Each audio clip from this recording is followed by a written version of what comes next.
Alright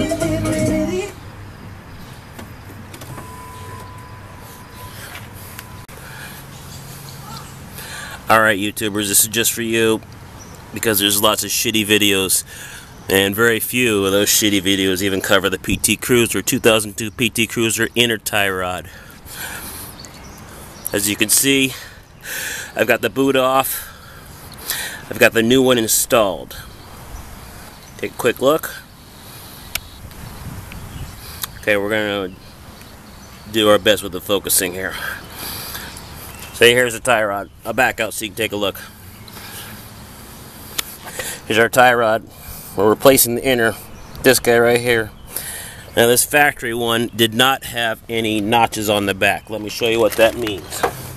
Here's the factory. See the back side of this? There's no notches here, none. The tool you get from the parts store looks like this. There's all these neat clamps that grab the tool from the back. But they only work if your tie rod end, inner has these notches cut into it. And as you can see, our good friends over at Chrysler PT Cruiser didn't bother to do that. This bitch is straight. So you have to buy this tool. I think it's called a Leslie tie rod end puller, tie rod inner puller. The link in the link below for the description. 1, 2, 3 bolts. This is how it works. You slip it over your tie rod. As you can see, this is the inner tie rod. We'll grab a hold of it. You tighten down your 3 bolts with a very short Allen wrench that comes with it, and bada bing, you got a way to get that thing out of there. End of part 1. Okay, I'm going to show you guys what's been taken off. Here's the inner CV boot, PT Cruiser 2002. Regular old boot, small side is the outside, big side is the inside, and it's got this drain or air vent thing on the bottom. That has a clamp on it.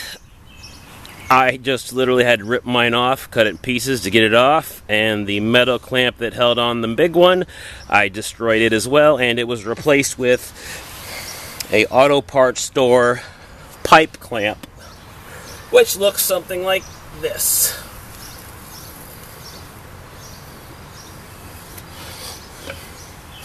Pipe clamp. This one happens to be nice because it has a removable little key. Allows you to tighten it up in very tight situations, which you will want this because it is a very tight situation up and in there. This works great. So let's assemble this thing.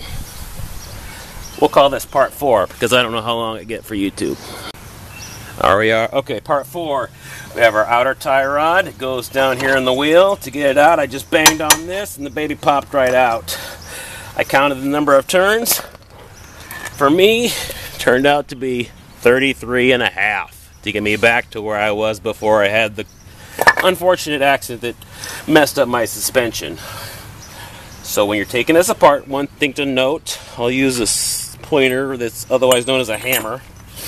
Hope you guys can see this. You got your ball and socket joint here for the inner. See right here? Just behind this is a white plastic spacer of some sort. It's 1 inch long, it's the same diameter, and it appears as though it was cut or split by force, or if it was split at the factory, they just broke it because it looks broken.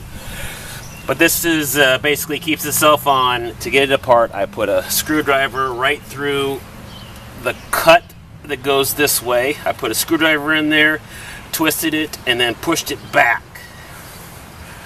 That allowed me to gain access to the notches where I could use my rental tool to tighten it up. So here we go, reassembly really quick, guys. We're going to put on our clamp first because there won't be the ability to do that afterwards. By the way, I have the steering rack all the way out. All the way out. Right now, just to show you. Boot's going in with the drain to the bottom. Drain, air vent, I don't know what it is. Anyway, we're sliding this baby on as far as we can get it.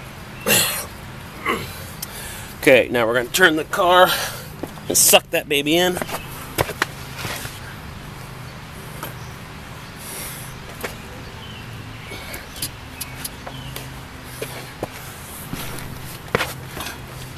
going to finish pushing that boot as much as we can. The rest of it's going to be underneath. Part 5.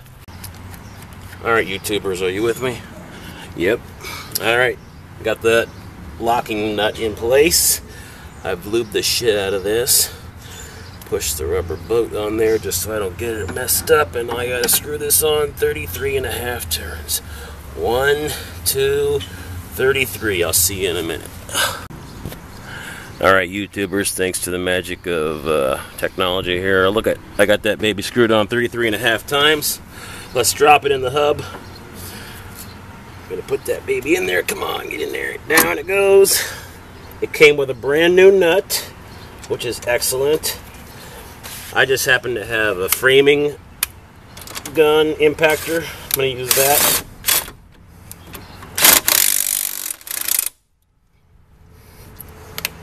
Because it works really well. Okay. And then I'll put in my locking key.